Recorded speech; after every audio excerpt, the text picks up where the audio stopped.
중국의 반간첩법을 위반한 혐의로 우리 교민이 체포돼서 조사를 받고 있죠.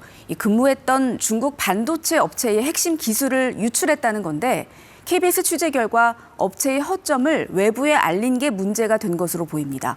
중국 당국이 재수사에 착수한 것으로 전해집니다. 베이징 김효신 특파원이 보도합니다.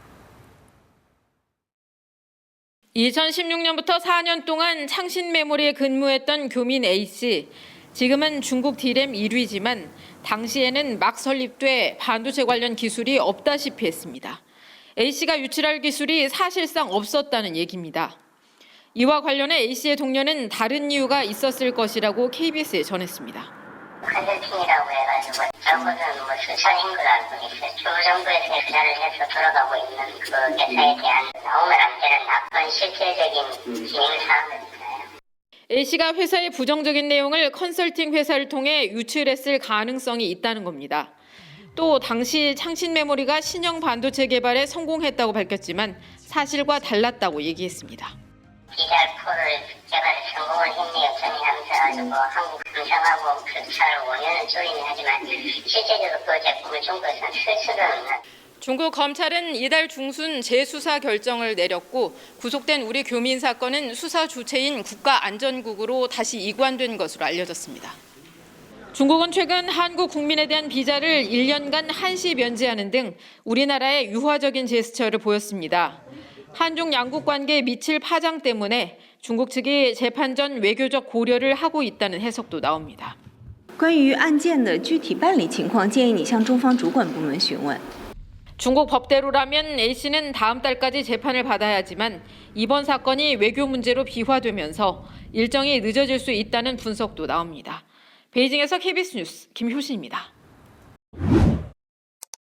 중국에서 우리 교민이 간첩 혐의로 체포돼 구금돼 있는 사실이 KBS 취재 결과 확인됐습니다. 간첩 혐의의 적용 범위를 크게 확대한 반간첩법 개정안이 시행된 뒤 우리 국민이 구속된 첫 사례입니다. 김효신 특파원의 단독 보도입니다. 중국 안후이성 허페이시에 거주하던 한국 교민 50대 A씨. 2016년부터 중국에서 직장을 다니며 부인 두 딸과 함께 생활해왔습니다. 그런데 지난해 12월 아침 중국 허페이시 국가안전국 소속 수사관들이 A씨의 집에 들이닥쳤습니다. 아버지 잘못 차림으로 주무시고 계셨기 때문에 그렇게 정신없이 그냥 바로 연행이 되셨어요. 중국 수사관들이 당시 동행 근거로 제시한 감시 통지서를 보면 A씨는 간첩 혐의를 받고 있는 것으로 돼 있습니다. 수사관들은 자세한 혐의는 알려주지 않고 한 호텔에 A씨를 가둔 채 가족과의 연락도 통제하며 5달 동안 조사를 벌였습니다.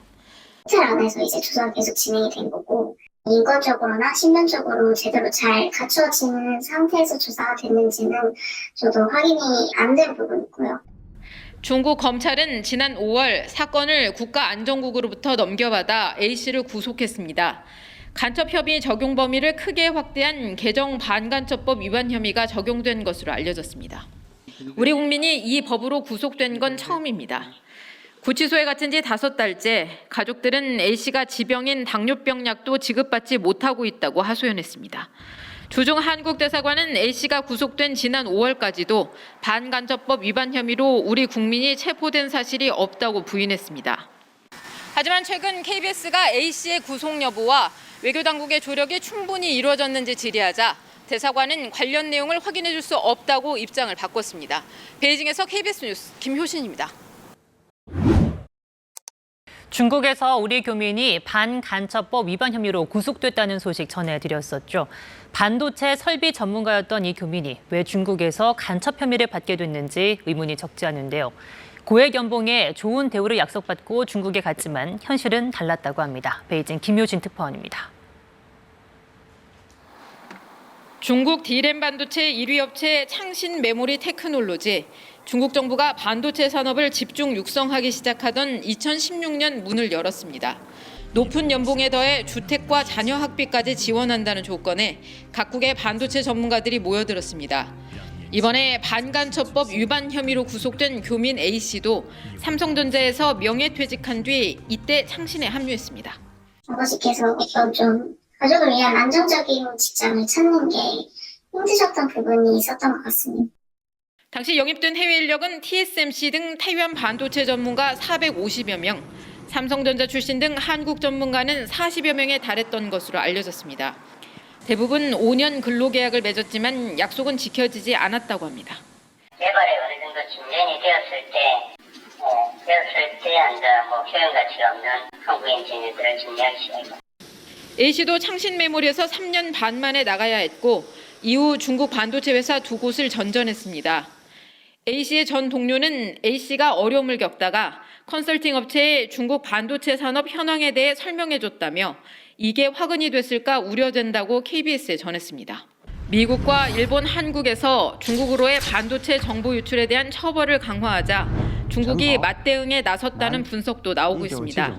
미중 간 경제 전쟁 이후 중국의 반도체 산업의 자금률은 꾸준히 높아져 23%에 이르렀습니다.